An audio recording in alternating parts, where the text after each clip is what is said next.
special weather statement from the National Weather Service.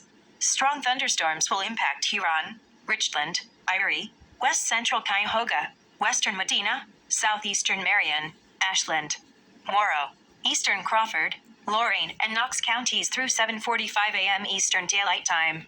At 6:48 a.m. Eastern Daylight Time, Doppler radar was tracking a cluster of strong thunderstorms along a line extending from Vermilion to near Shelby to Mount Gilead.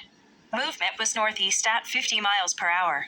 Hazard: half-inch hail. Source: radar indicated and train spotter reported. Impact: minor hail damage to vegetation is possible. Locations impacted include Cleveland, Lorain, Elyria, Mansfield, Sandusky, Ashland, Norwalk, Mount Vernon, Western Vermilion, Mount Gilead, Lakewood, Strongsville, Westlake, North Ridgeville, Avon Lake, Amherst, Galion, Shelby, and Grafton. If outdoors, consider seeking shelter inside a building. Frequent cloud-to-ground lightning is occurring with these storms. Lightning can strike 10 miles away from a thunderstorm. Seek a safe shelter inside a building or vehicle.